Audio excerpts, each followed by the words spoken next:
disturbing 911 call. Well, basically back in 2009 there was this California Highway Patrol officer, and he was driving a Lexus. He was in the car with his wife, his 13-year-old daughter, and his brother-in-law. It started off as a normal trip. They were going up north. Out of nowhere, his brother-in-law Chris, he ends up calling 911 because of a malfunction on the car. 911 emergency, what are you reporting? Yeah, we're the Lexus. I'm sorry, your cell phone's cutting out. We're going north 125. Mm-hmm. And our accelerator's stuck. I'm sorry? Our accelerator's stuck. We're on 125 and we're in break. Okay, northbound 125, where are you passing? We are passing, where are we passing? We're going 120, Mission Gorge. We're in trouble. There's no brake. Okay, and you don't have the ability to, like, turn the vehicle off or anything? We're approaching an intersection. Okay. We're approaching an intersection. Hold on. Pray. Okay. Oh, shoot. Hello?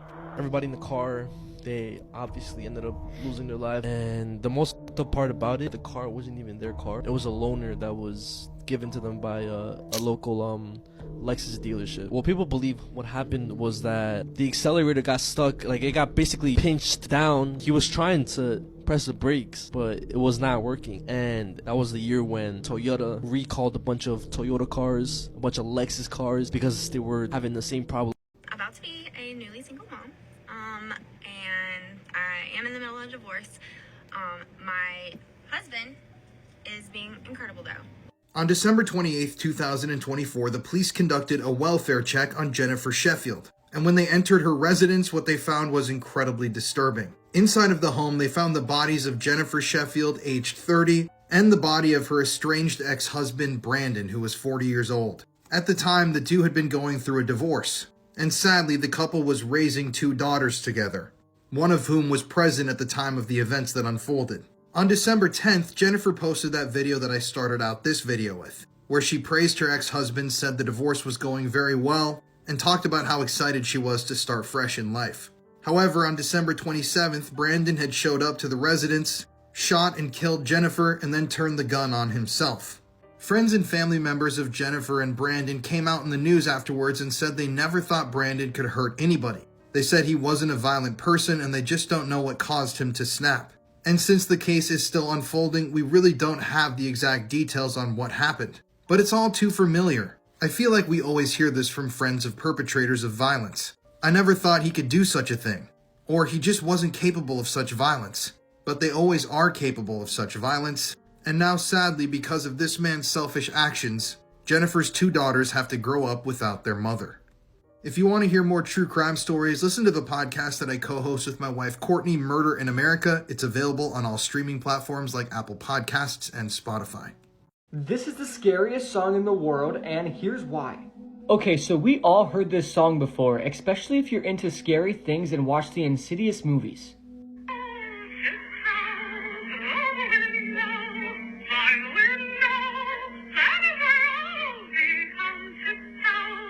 But do you know the very chilling and disturbing backstory behind this song? Well, the song is called Tiptoe Through the Tulips, and it was recorded and released in 1968 by American singer Tiny Tim. And when the song was first released, it did not have the scary reputation it has now. However, this would change during his last ever live performance of the song. On September 28, 1996, Tiny Tim suffered a heart attack that was pretty miniature while performing at a music festival, and after this happened, his doctors advised him that he wasn't healthy enough to perform again. However, Tiny Tim ignored the advice from his doctors and scheduled another concert at a women's club in Minnesota the next month. But right before his performance, he told his wife that he wasn't feeling good. Nevertheless, Tiny Tim decided to go on stage anyway. And after performing the last song of the night, he suffered a major heart attack on stage and died in front of the crowd. And the song he was performing was Tiptoe Through the Tulips. This song was already terrifying, but it's 100 times more terrifying after knowing this. Now listen to the song after knowing all this.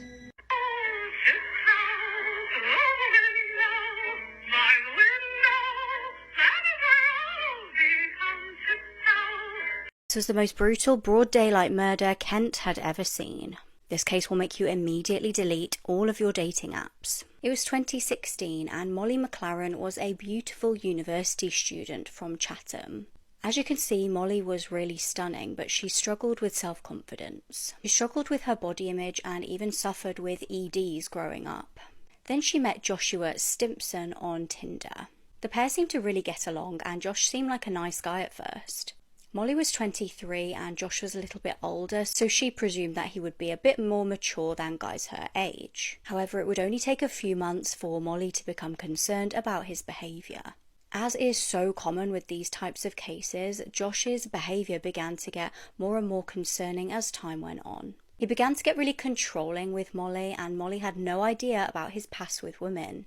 Back in 2013, Josh had actually dated a girl called Alexandra and displayed really concerning behaviour with her. Now, they had also met on Tinder, but Josh's red flags were visible right from the get-go. He told her not to speak to any other males because he didn't like it. He also harassed her on numerous occasions with endless phone calls when she wouldn't answer him. When she was once on holiday, he even sent her a threatening text saying he was going to fly out and unalive her. He then ended up in a brief relationship with a girl called Leah a few years later, just before his relationship with Molly. He was again controlling with Leah and even spat a drink at her in an argument, and then when he got kicked out of a nightclub, he waited outside for hours for her. So it was actually June 2017 when Molly decided to break up the relationship. They'd been arguing more and more, and his behaviour was just getting worse. On the 20th of that month, Josh was captured on CCTV at Asda on Maidstone Road buying a knife. He then went into home base and bought a pickaxe. He also started writing very hateful statuses on social media about Molly and even accusing her of taking substances, which was a lie. On the 27th of the month, Molly did the right thing and reported this to the police. Josh was warned by officers, but it did very little to deter him. On the 29th of June, Molly headed to Pure Gym. Now, this was at around 10:10 a.m, and shortly after she arrived, Josh arrived too. She bravely asked him, "Are you following me now?" and texted her mum to say, "Mum, he's turned up at the gym and come next to me." Now, her mum was obviously concerned for her and encouraged her to come back home straight away. Molly left the gym and texted her friends saying, "Feels like I'm effing looking over my shoulder all the time." This was just 5 minutes before she was brutally killed. Josh had followed Molly to her car and at 11:08 a.m. yanked open the driver's door of her car and horrifically attacked her with a knife. Obviously, this was in broad daylight and in full view of many members of the public. One witness, Benjamin Morton, bravely ran over and slammed Josh's leg in the car door.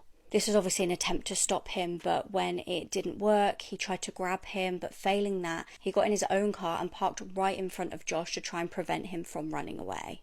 Paramedics raced to the scene as horrified shoppers stood in shock as they saw Josh approach from the car covered in blood. Josh was said to have calmly handed himself over to police when they arrived, and tragically, Molly was pronounced dead shortly after.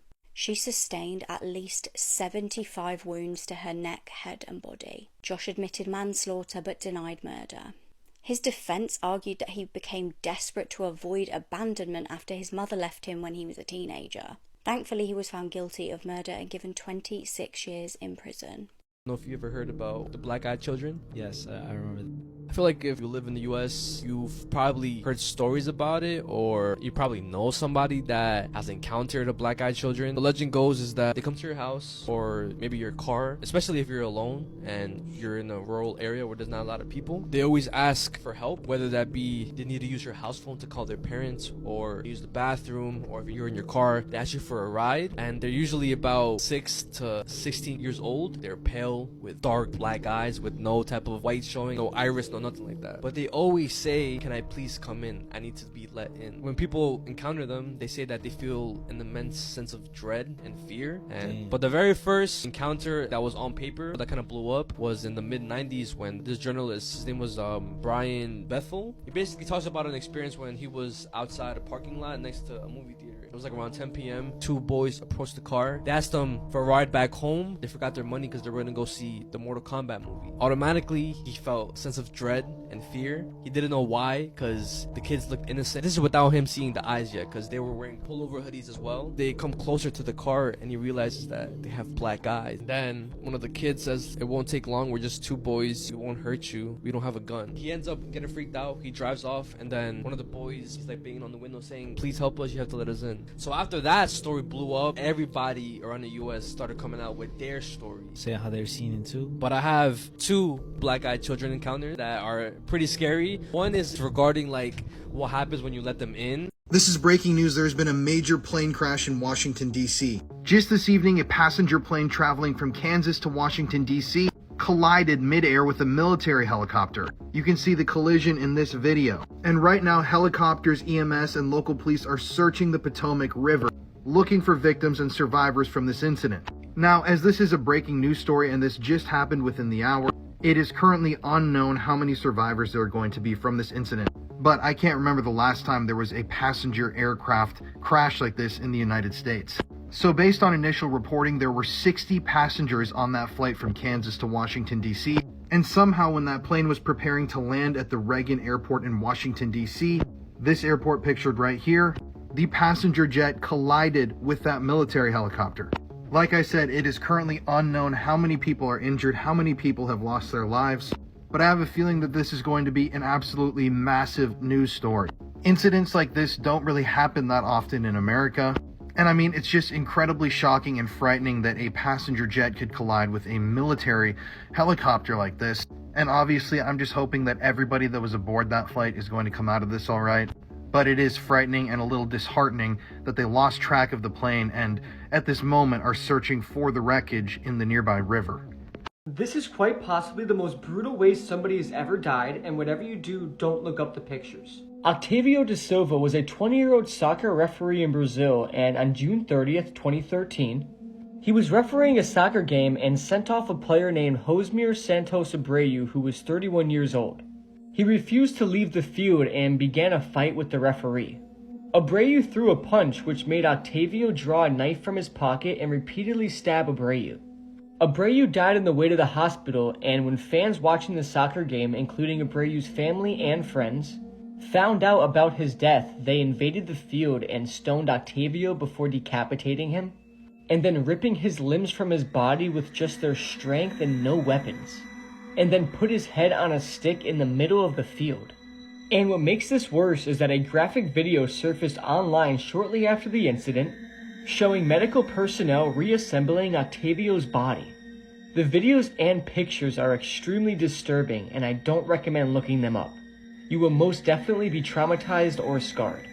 The way his limbs looked after being ripped off is extremely unsettling to look at, mostly because you see strings of flesh, tissue, and bone because it wasn't cut off properly, and it was just ripped off by pure strength of humans. This case is absolutely awful, but why did Octavio pull out a knife when somebody just punched him? If he didn't stab Josmir Abreu to death, he would most likely still be alive today. But just imagine being literally ripped limb from limb by an angry group of soccer fans, and there's literally nothing you can do as they pull your body apart. People are calling what happened to this woman demonic, and her killer laughed as he was sentenced for her murder. It was the 5th of January 2010 when a frantic call came into police in Everett in Washington. A colleague of Sherry Harlan was very concerned about her. She hadn't shown up to work for a couple of shifts and no one had heard of her, which was really out of character. Sherry's friends and family were also disturbingly unable to get hold of her. Police decided to do a welfare check just to make sure that she was safe and well. However, what they found when they showed up to her apartment was absolutely horrific. Immediately as they walked into the home, they could smell a strong smell of bleach. This is never a good sign when someone's missing. Sherry and her dog were nowhere to be seen. And there was even more evidence that she was not okay. Some of the floor and carpet had actually been cut away. What was someone trying to hide? Then officers made their way into the back bedroom of the home. There was blood all over the walls. This indicated that there had been a very vicious attack, and this was only confirmed further when police looked at the mattress in the bedroom and found knife holes. Police then started looking into the belongings in the house. Were there any items that could provide some sort of evidence? That's when they hit the jackpot. There was a t-shirt with a bloody footprint on it. If they could identify whose footprint this was, they potentially could find, a killer if a murder has occurred. Now, they pretty much knew from the amount of blood and the state of the house, obviously something horrific had happened in this house. They really quickly needed to find out where Sherry was and who was responsible. They began interviewing neighbours, and one had a disturbing story. A week prior, they'd heard shouting, and when they'd looked outside, they saw a man with Sherry's dog in the car. But who was this mystery man? The police kind of needed to find out if Sherry was linked to any men to give them a clue as to who this could be. When they interviewed her loved ones, they found out that she'd been dating 2 men. She'd been dating Eric Christensen in 2009 after meeting him on a dating app. She'd also matched with a guy called Dan Young on an app too. Now, he was going through a divorce, but he was really infatuated with Sherry and kept showering her with gifts. However, Sherry was honest with Dan and said, I am still dating Eric too. And he was kind of like, okay, let the best man win. Now, Sherry and Eric actually had something that they shared together which kind of helped them bond. It was like a mutual interest. They both practiced the religion of Wicca. However, members of the church that they belonged to stated that Eric didn't seem to fit in. He kind of seemed to want to start his own religious group. Witnesses said he'd been trying to recruit people into his own kind of cult. He was very persuasive and also quite scary. He had a short temper and a dark criminal past that Sherry had no idea of. He was a registered S offender, and if that wasn't bad enough, he'd even tried to kill his ex. Now, Sherry had no idea of any of this when she was dating him. When one friend expressed their concerns to Sherry, though, she chillingly told them, "No, he'll kill me if I leave." Now, investigators examined Sherry's phone and found that Eric was the last person she'd spoken to before she vanished. Tellingly, when they tracked him down to interview him, he'd got a gash on his hand that he'd had to go to hospital for. He kind of explained this away to officers by saying that some guys had tried to rob him. Concerningly, he later admitted to the police that him and Sherry had taken a blood oath in the December. Now, this is where they exchanged blood and promised to be faithful to each other. He then chillingly told police what happened if you would break this. He said if you were in the ancient times, you could get stoned, beaten, bludgeoned, cast out, and in some cases, from what I understand, death. He said he'd found out that she had broken the pact and they'd had a fight. However, he still denied knowing where she was. Then officers searched his house. They found a shoe that matched the footprint at Sherry's house. They also tellingly found a bloody sock that had been partially burnt. He was arrested, and then on the 7th of January there was some news. Sherry's burnt out vehicle was found along with, horrifically, a human skull on the seat of the car. It was later identified as Sherry's skull. One of Eric's friends, Ryan, then came forward with some damning claims. He said Eric had told him that he needed help and that he had Sherry's body in the boot. Ryan actually eventually told police that he'd helped Eric dispose of some body parts, and he showed police where these were. Ryan ended up getting immunity for testifying against him, and Eric was found guilty of first-degree murder. He was given 37.5 years behind bars and smirked as he was led out of the courtroom. Sherry's missing dog has still never been found. Hammer coined the phrase, "You can't make this stuff up," might have known the story of real-life boogeyman, Albert Fish. A slight, elderly man with grey hair, no one suspected the kindly single father of being sadistic child murderer and cannibal. This breaking crime case is one of the most terrifying deaths I could imagine. Earlier this week, on the 25th of March, a man from Pennsylvania was found deceased. The victim was 59-year-old Edward Whitehead Jr., and he was from Layton. Police were called to the house and found Edward had been stabbed multiple times. He'd been attacked with a knife and a chainsaw. Now, a 30-year-old man named Zach Moyer was his neighbour. Police allegedly found Zach at a neighbouring house. They believe that he escaped out of Edward's house after the murder into the adjacent house. They later discovered disturbing CCTV footage of a man that they believe is Zach. The man was dressed in dark clothing and a scream mask. He was approaching Edward's house just before Edward was murdered. Investigators started questioning locals in the area, and what they found was sickening. Zach's sister claimed that Zach had been talking about wanting to kill his neighbour the week before. Police have now arrested Zach on suspicion of Edward's homicide. The man in this photo is one of the worst sexual offenders in the history of Ohio. This man's name was Brian Peppers. For years, this photograph circulated on the internet attached to his story of sexual abuse, and nobody believed that it was real. But some fact-checking was eventually done, and yes, Brian Peppers was a real man with a real peppered past. So Brian was born with something called Cruzon syndrome. And when Brian was younger, he was bullied incessantly by people in his school. So as Brian grew older over the years, his body quickly began to grow weaker, and eventually his mental health deteriorated to such a point that he had to be checked into a nursing home. But it was in the year 1998 when Brian was arrested and convicted of molesting somebody. According to the report, he actually sexually abused the nurse that was taking care of him in the nursing home. Brian was then removed from the nursing home. He spent 30 days in jail, and he was on probation for 5 years. After this incident, Brian was on the sex offenders registry in Ohio up until his death. When he died, Brian Peppers was only 4 foot 1 inches tall, and he passed away on February 7th, 2012, which, eerily enough, is the day that I'm posting this TikTok, and I didn't even realize it until I read that just now. There was a famous author named David, and he wrote multiple best-selling horror novels.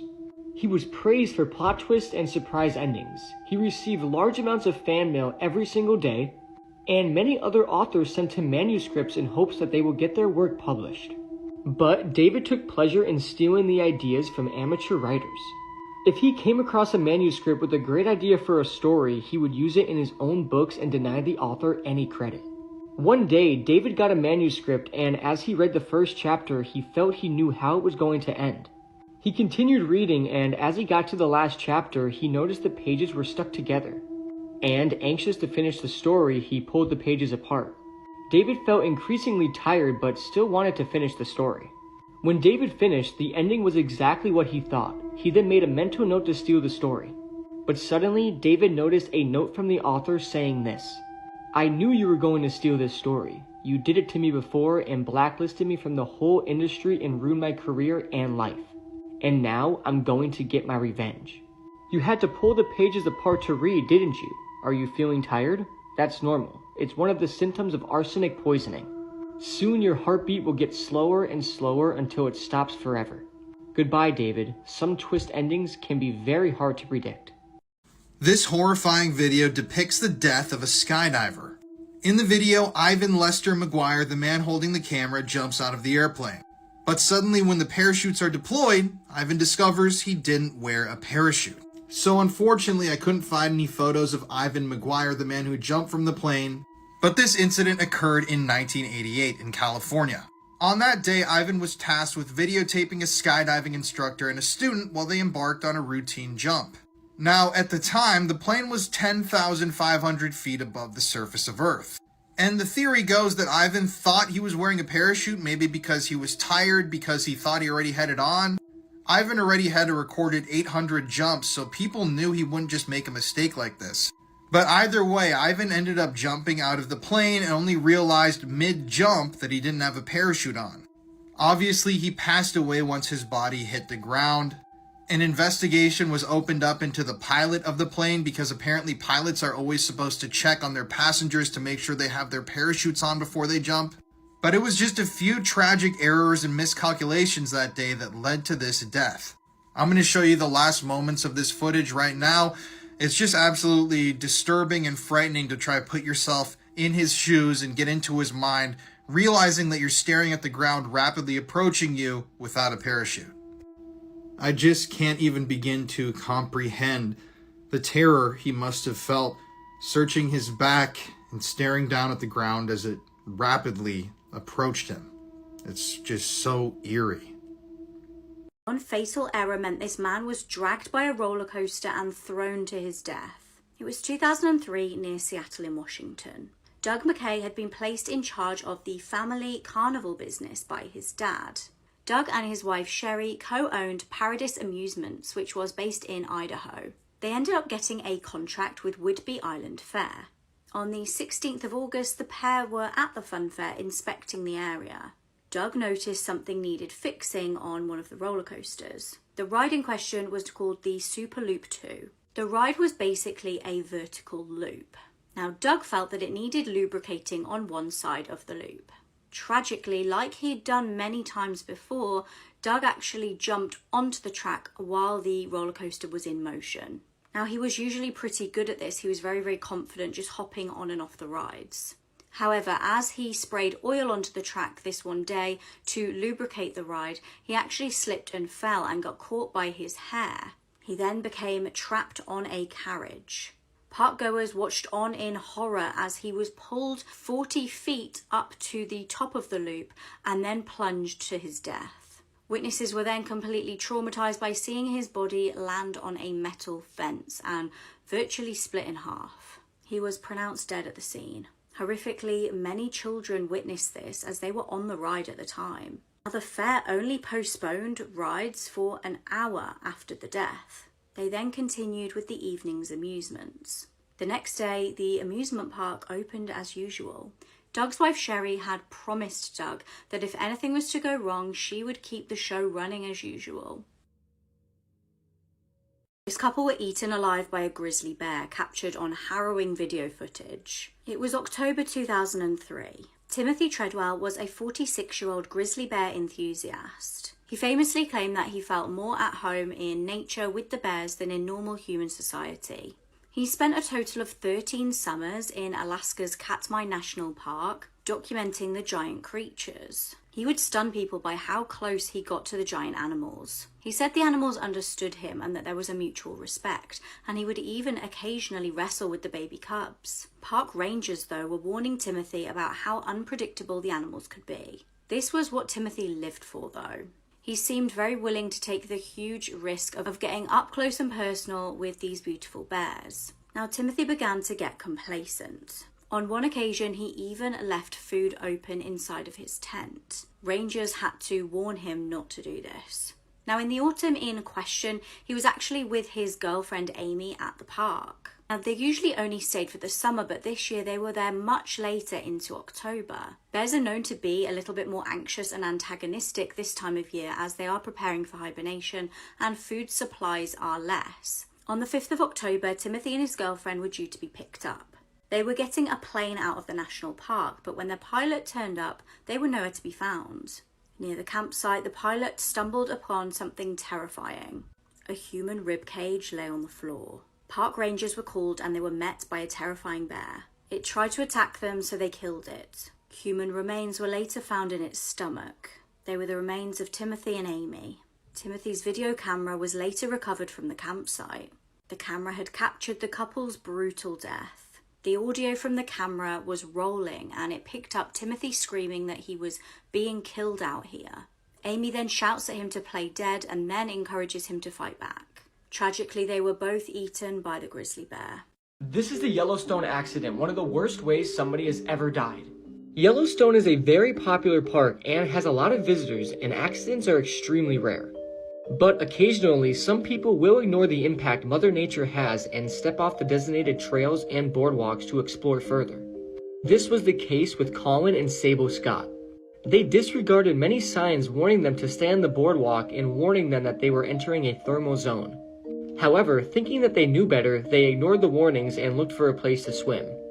After walking several hundred yards off the trail, Sable and Colin found a small pool of water, around 6 feet long, 4 feet wide, and 10 feet deep.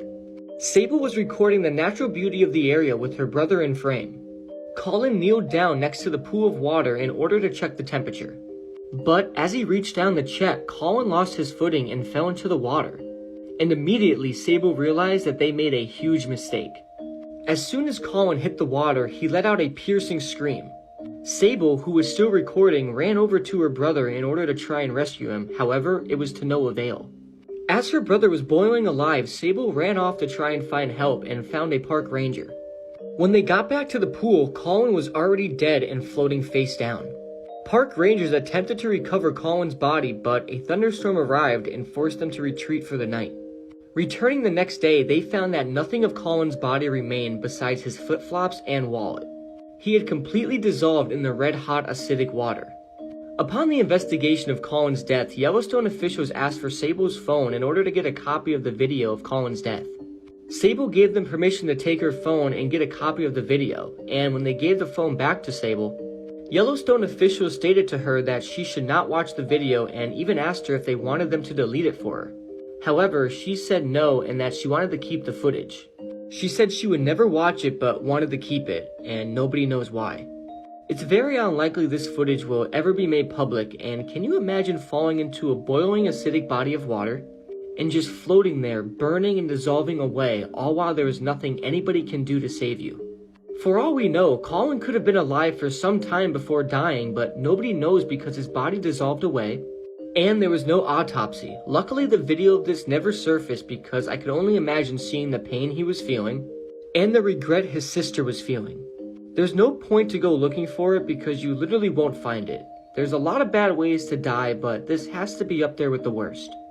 Whomever coined the phrase, "You can't make this stuff up," might have known the story of real-life boogeyman, Albert Fish. A slight, elderly man with grey hair, no one suspected the kindly single father of being sadistic child murderer and cannibal. Imagine being invited over for a study session only to be murdered and eaten by another student. This man literally killed and ate a human and never spent any time in jail. It was the 11th of June 1981 in Paris. Issei Sagawa was a Japanese man studying in France. On the day in question, he invited a fellow student round to help him translate poetry for an assignment. The student was Dutch woman Renee Hartveld. She had no idea he had sinister plans for her. She also wasn't aware of his dark and depraved past. He planned to kill and eat her, and his reasoning was that he felt that he was weak and ugly.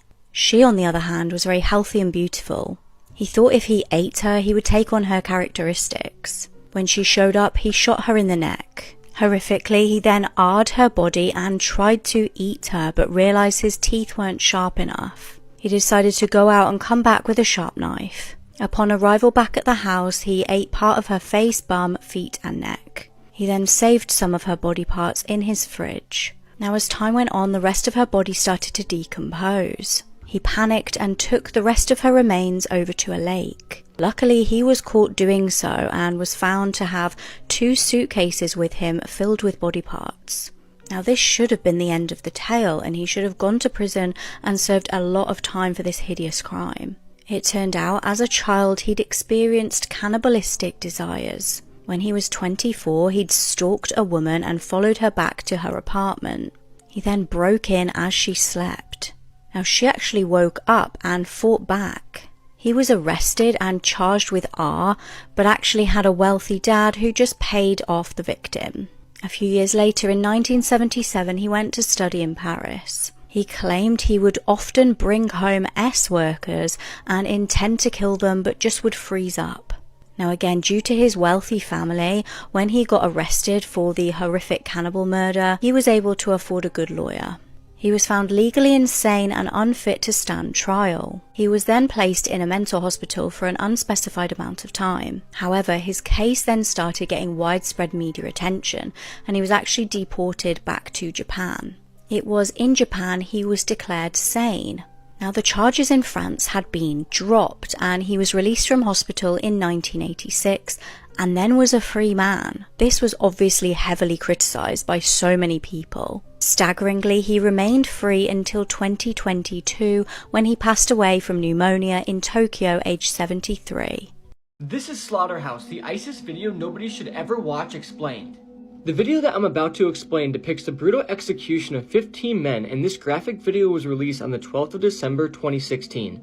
The video was filmed in a slaughterhouse in northeastern Syria, and the 15 men that were executed were accused of spying on behalf of an international alliance led by the United States. The video is about 4.5 minutes long, and it opens up showing the captured men who are going to be executed. It shows them being apprehended, handcuffed, and then thrown into pickup trucks. The video then skips forward and you see the setting for the executions. It's a large slaughterhouse with meat hooks dangling from the ceiling.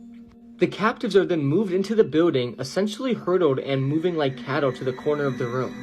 All of the victims are on their knees, handcuffed in the corner, and then an ISIS member wearing all white approaches, and he then starts grabbing the heads of the victims and putting them down. It's like he's playing a sick game of eeny, meeny, miny, moe. The killer then does this a couple times before he picks his first victim. The first victim is then dragged away from the group and laid down next to a blood drain. Immediately, one of the ISIS members takes a razor-sharp knife and slashes the victim's throat. He is then hosed down by water as the blood goes down the drain. The camera focuses on the victim, and even though there is loud music playing, you can still hear the victim gasping for a breath. It's also worth saying that these executions are filmed in HD, which make them that much harder to watch. The first victim eventually passes away and is then hung by the feet on a meat hook, so the blood can drain from his body. After the first execution takes place, the video then shows a montage of several men getting the same thing done to them, having their throats slashed and being left to bleed out.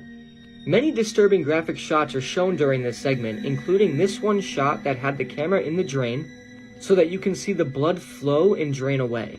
You also hear the sounds of the execution because there is no music in the background at this point. As the video continues, you see two men hung by their feet. However, unlike the other men, these victims haven't been executed yet. The camera then shows a close-up of the victim's face, and he looks content with his fate. Two ISIS members then simultaneously slash the two victims' throats who are hanging by their feet. At this point, you really see the reality of what's happening in this video. The slaughterhouse floors are completely covered in blood, and you see 14 bodies hung by their feet on meat hooks like animals. At this point, there is one victim remaining. The victim kneels beside the executioner with a knife, who reads a brief statement. The victim is crying and shaking as the reality of what's happening is settling in. Once the executioner finishes the statement, the final victim is laid on the floor and has his throat slit like the other 14 victims. But the final victim had a lot more struggle as his throat was being slashed. His legs were waving around in a last attempt to get away from the executioner. He then bleeds out and the final body is then dragged away in a cinematic nature. And this is where the video concludes. Just like all ISIS videos, the production and quality is extremely high level.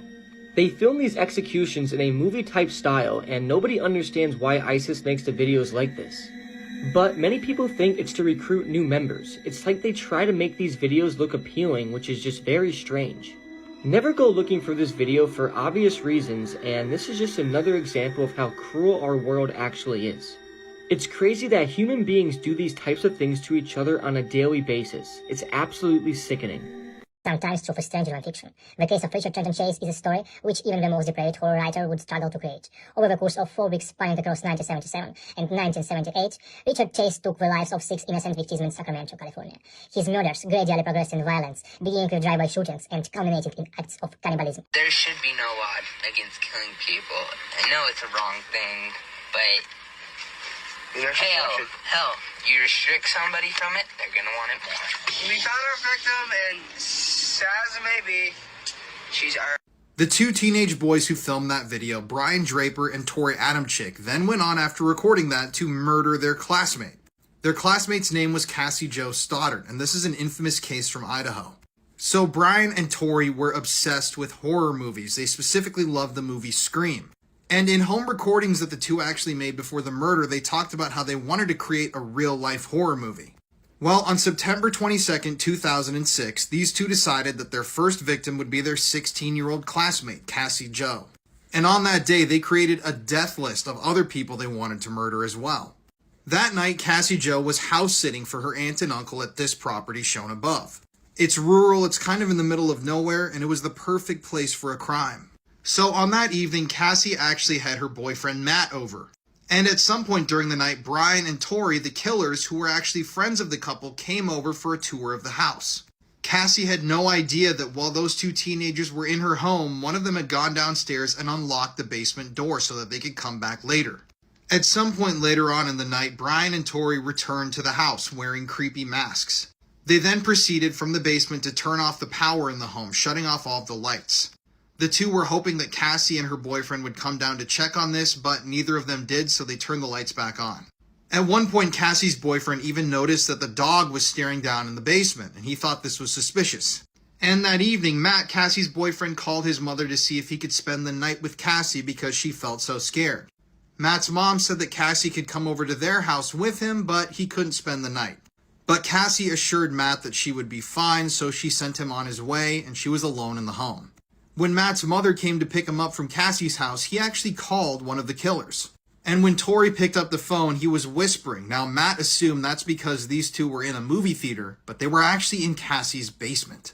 At this point, their plan was a go. The two started coming up from the basement. They slammed the door to the basement to scare Cassie, and then they attacked her, stabbing her 30 times. It was said by the person who discovered Cassie's body that this was an extremely gruesome, graphic, and horrific scene. After the murder, these two sped off in their vehicle, recorded all of this, and then disposed of all of their clothing, the weapon, the masks, at a nearby nature area called Black Rock Canyon. Eventually, they led investigators back to dig up what they had buried, and what they found was disturbing. This is the murder weapon, and this is an example of one of the masks that these two were wearing when they murdered Cassie. Now, thankfully, both of these two got life in prison without the possibility of parole. But to end this TikTok, I'm going to show you the rest of that video they recorded after they murdered Cassie. Let me warn you again, this is really disturbing stuff. Our first victim is going to be Cassie's daughter. She's going to be alone in a big, dark house out in the middle of nowhere. How perfect can you get? I mean, like, holy shit, dude. I'm horny just thinking about it. Hell yeah. It was 9:50, September 22nd, 2006. We know there's lots of doors. There's lots of places to hide. I locked the back doors. That's all locked.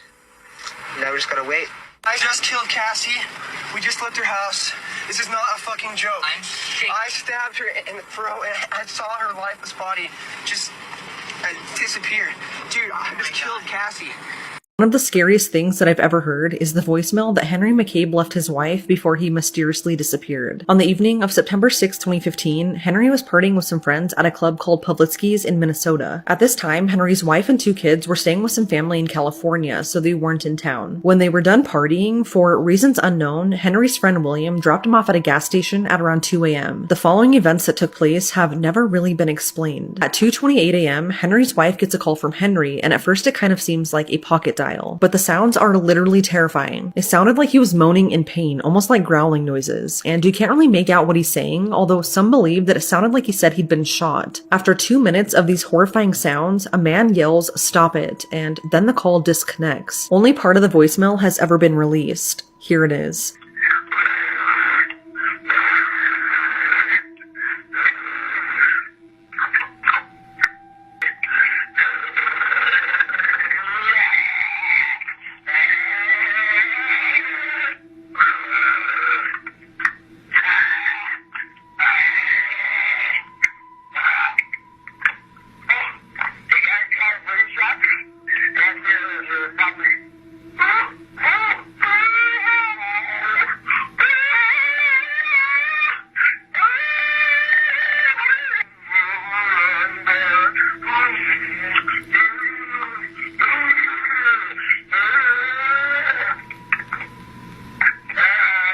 Not long after this call, Henry also called his brother and left him a voicemail too. This time he was crying. Henry disappeared after this, and when he didn't show up for work the next day, he was reported missing to the Mounds View Police Department. At the start of the investigation, police talked with Henry's friend William, who dropped him off at the gas station that night. To their surprise, William had Henry's keys and wallet, and he says this is because he was trying to stop Henry from driving that night. William also tells the police which gas station he dropped Henry off at that night, and authorities immediately began looking for him. But after reviewing surveillance footage, it turns out that William told police the wrong gas station. Thanks to that surveillance footage, they found that William actually dropped Henry off at a Holiday gas station in the complete opposite direction in Fridley. This made more sense considering the area where his phone last pinged and sent that voicemail was in the vicinity of Creekview Park in New Brighton. So they then shifted their search area to this location, but it was like Henry vanished into thin air. There was no activity on his bank accounts, and he wasn't showing up to his job as a Department of Revenue auditor, which he loved. So that, paired with the horrifying voicemail that he left his wife that night, led authorities to believe that he was met with foul play, and even the FBI got involved. But there was literally no evidence of anything happening. There were so many searches for Henry, but every one of them turned up nothing. But then, 2 months later, someone kayaking on Rush Lake in New Brighton spotted something in the water. When police arrived, they discovered Henry's body, and he'd been in the water for quite some time. Despite his voicemail and him saying that he'd been shot, there were absolutely no signs of trauma to his body. The autopsy indicated that Henry possibly died from drowning, but as far as I can find, his manner of death remains undetermined. Some things just don't really add up in this case though, like the location of the club he was at that night, to where his phone last pinged and sent that voicemail, to where he ended up in the water. And the biggest question I have is, how did he get in the water? The gas station that he was dropped off at that night was 6 miles from the lake. Google Maps says that it would have taken him almost 2 hours to walk there, but he sent that voicemail at 2:28 in the morning, just minutes after being dropped off. If he tried to walk and got lost and just fell in the water, how did he get there so fast? And why did William drop him off at a gas station instead of his own house that night? The lake was within minutes of Henry's house, but if you remember, William kept his keys and wallet. So Henry essentially had no way of getting inside of his house, and he didn't have any identification on him if something were to happen. Those who knew Henry say he would never intentionally hurt himself. He was married for 11 years, had a job that he loved, and had 2 beautiful kids. Whatever truly happened to Henry McCabe and caused him to leave that horrifying voicemail that night remains a mystery 9 years later. This is one of the worst true crime cases I ever covered, and this is a massive trigger warning. In 2007, the boy on the right named Gabriel Kuhn, who was 12 years old, was killed by Daniel Petrie, who was 16, and on the left. Daniel Petrie and Gabriel Kuhn became good friends and began playing an online role-playing game called Tibia. At one point of the game, Gabriel asked Daniel for 20,000 virtual cash to clear the stage. Gabriel borrowed money from Daniel to use in the game and then refused to pay him back. Gabriel then blocked Daniel on everything, and this made him furious, and he went to Gabriel's house to pay him a visit. A couple of days before the murder, Daniel called the home phone of Gabriel and his mom answered. She explained that she would be out of town and that her son would be home alone if they wanted to play, completely unaware of the boys falling out. And on August 23rd, 2007, Daniel went to Gabriel's house and knocked on the door. Nobody answered, and Daniel kept knocking, but eventually Gabriel started speaking to Daniel through the door. Daniel told Gabriel to unlock the door and let him in, and if he apologized to him, everything would be fine. Believing this, Gabriel unlocked the door and let Daniel in. And after entering the house, Daniel locked the door behind him. Daniel then brutally assaulted Gabriel. Gabriel tried his best to defend himself, but he failed to do so. Daniel was older, bigger, and stronger. Gabriel was dripping in blood after being brutally beaten by Daniel. Daniel then laughed at the terrified Gabriel and took him to the bedroom, where he then sexually assaulted him. Gabriel cried, but this made Daniel even more cruel. After all of this, Gabriel threatened Daniel, saying he will tell his mother everything that happened, but this only made Daniel more mad. And in a fit of rage, Daniel took a cord from a gaming console and wrapped it around Gabriel's neck and strangled him with it until he went limp. Daniel assumed Gabriel was dead, and believing this, Daniel tried to move and hide the body in the crawlspace leading to the bedrooms. However, the body was too heavy, and after realizing this, Daniel searched the house for sharp tools, and eventually he found a kitchen knife and a hacksaw. Daniel then returned to Gabriel's body, and in order to make it lighter, he took the knife and hacksaw and began cutting at the top of Daniel's leg to remove it, and as Daniel cut into Gabriel's leg, he woke up. Gabriel wasn't dead. He let out a blood-curdling scream, but Daniel restrained him, making sure to twist and turn the blade to make it even more painful. Eventually, Daniel dismembered his right leg and moved to his left. And after severing both of his legs, Gabriel passed away. His autopsy suggested he was still alive throughout the whole ordeal, and he eventually died from shock and blood loss. After Daniel finished the dismemberment, he tried to hide the body again, and he wrapped a cable and wire around Gabriel's body. But the body was still too heavy, and Daniel then fled the house. Gabriel's body was discovered by his brother, and the body was left by the hallway door and the legs and the hacksaw too. Daniel Petrie was admitted to a juvenile center in September 2007 to only 3 years. This is due to Brazil's laws of sentencing minors. And to make you realize how evil Daniel was, when the judge asked him if he had any last words of remorse, Daniel said this: "Gabriel was a coward and a thief. He burns in hell right now where I sent him. And when I die, I will find him in hell and finish my revenge." It's also worth saying that the photos of the crime and Gabriel's body have surfaced on the internet, and nobody knows how they got there. I highly recommend not to look at them due to the graphic nature of them, and they will definitely be the worst crime scene photos you will ever see. It's honestly insane how Daniel is walking free today. May Gabriel rest in peace.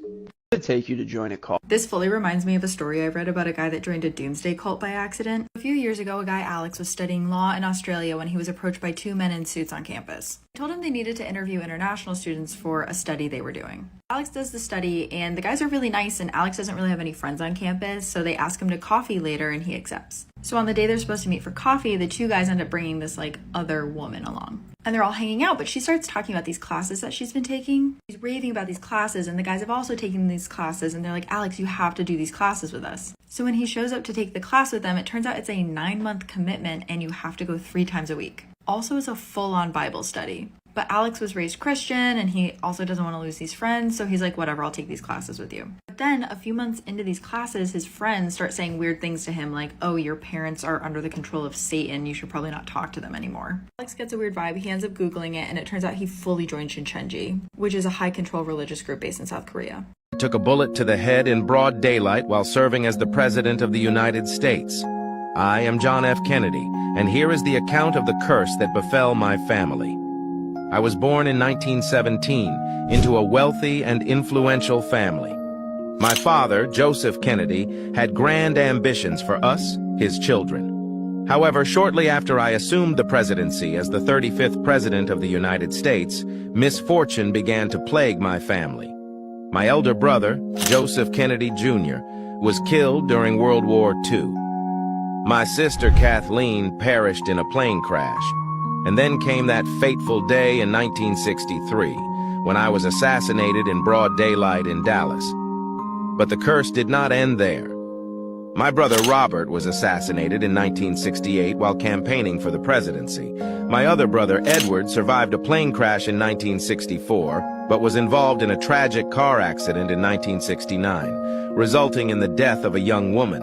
And the list goes on. My nephew, John F. Kennedy Jr., lost his life in a plane crash in 1999. My sister Rosemary lived a tragic life after a lobotomy. The curse of the Kennedy family seems to have no end. I don't understand how an argument over breadcrumbs can cause someone to do something so heinous to someone else. 35-year-old Dimitri Furcano stabbed his girlfriend, 28-year-old Erica Preti, to death after she called him out for leaving breadcrumbs on their hotel bed. In 2017, they were on vacation in San Teodoro when on one of those nights, Dimitri attacked Erica and stabbed her 57 times. Dimitri was originally sentenced to 30 years in prison, but what happened next, no one saw coming. You see, when Dimitri was sentenced in 2018, he weighed about 260 pounds. Then from 2022 to 2023, Dimitri gained 200 pounds and now weighs about 450 pounds. So because of his health and the horrible diet served in prison, Dimitri was recently released after only serving 5 years. The court ruled that the food in the prison could end up killing him, so he had to get out. And get this, Dimitri will serve the rest of his sentence under house arrest at his parents' home near Milan, where he can get access to a healthy diet. So this is a slap in the face to the victim's family. But keep in mind, this happened in Italy, so I'm guessing the laws over there are a little bit more lenient. So do you guys think his release was valid, or should he have been kept there for the remaining of his sentence? Killed more than 33 young men. I was nicknamed the Killer Clown. My name is John Wayne Gacy. I had a particularly difficult childhood because of my father, who was a very violent and authoritarian man.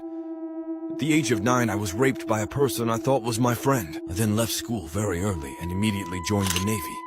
But I quickly stopped and changed several jobs. I even had my own construction company. And that's how I attracted young men, by promising them jobs before committing the worst. I also worked in a funeral home. I quickly took a liking to it, and this experience contributed to fuel my fascination for death and the macabre. I had 2 children in the meantime, and I got married. I was innocent and benevolent in appearance towards everyone, but unfortunately I had murderous impulses. To satisfy these impulses, I used my clown costume to sexually assault them, rape them, and bury my victims at home without anyone suspecting me of where my nickname of Killer Clown came from. This lasted for many years, until the police finally suspected me because of a foul smell reported by the neighbors. I was then arrested. I pretended that I was crazy and that everything I did was due to madness, but I was arrested in 1978 and sentenced to death in 1994, and that's how the nightmare I inflicted on many people ended. You will genuinely never guess what happened after this man was kidnapped by armed, masked men. Rogelio Anderverdi was 34 and from Edinburgh, Texas.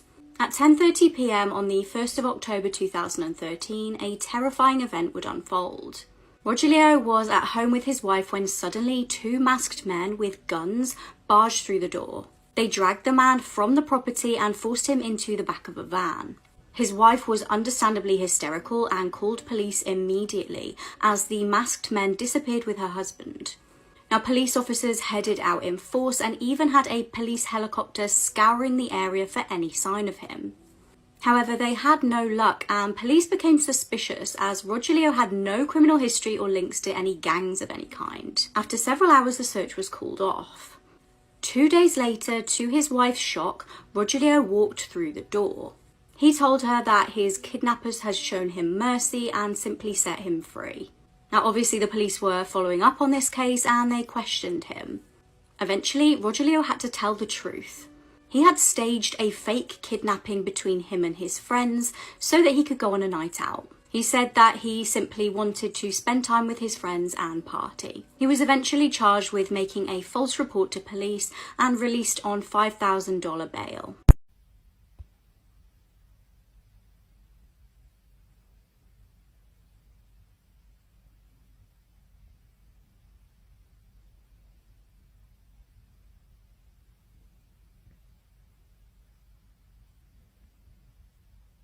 That was the shocking footage of 21-year-old Angel Lynn being kidnapped in broad daylight by her boyfriend, Che Boskill.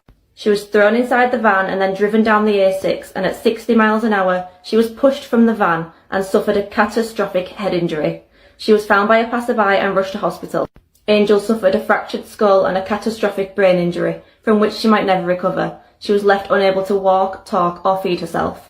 Che was arrested and charged with kidnap, coercive and controlling behaviour, and perverting the course of justice. It couldn't be proven that he'd pushed Angel from the van, and he received 7.5 years. This was later extended to 12 years. The driver of the van was also sentenced to 21 months. Angel, on the other hand, has a life sentence after doctors have told her mum that she's unlikely to ever recover from her brain injury. It's now a couple of years on and Angel's mum said she is able to communicate slightly. She still can't walk or talk, but uses a communication machine, and she can understand everything that's being said to her. When she puts her cheek against her daughter's lips, Angel purses her lips to give her a kiss. She hopes one day that she'll be able to communicate enough to tell everybody what actually happened on that fateful day. This Derbyshire crime case is horrific. Police were called to a house in Killamarsh in 2021. It was 7:26 a.m. on the 19th of September.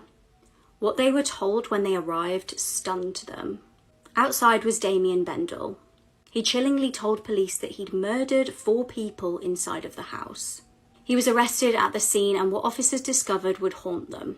35-year-old Terry Harris had lived in the house along with her children, 13-year-old John Paul Bennett and 11-year-old Lacey Bennett. Also deceased inside the property was Lacey's best friend, 11-year-old Connie Gent, who'd been there for a sleepover. Damien and Terry had been in a relationship after meeting on a dating website. Prior to the murders, and this is a massive, massive trigger warning for animals here, Damien had bragged that a friend couldn't afford to take their dog to the vet, so he'd killed it using a brick. He was a known substance user and used a lot of CO and CA. On the day in question, the 4 victims were found deceased in the house with their skulls crushed. He had AR'd 11-year-old Lacey as she died. After the killings, he went to town to get more substances and was spotted on CCTV going to a shop to buy tobacco. He took John Paul's Xbox and traded it in for substances. When making polite conversation with Damien, a cab driver reported that he told him his night had been a bit mad. He was given a whole life order in prison and the house has since been demolished. These are videos humans were never meant to see. Okay, so we all remember the devastating tsunami that hit Japan on March 11th, 2011. But the footage I'm about to show you, you've probably never seen. This is super rare footage of the tsunami that day, and it's absolutely crazy. Just look how quick and destructive the water is. It's absolutely terrifying.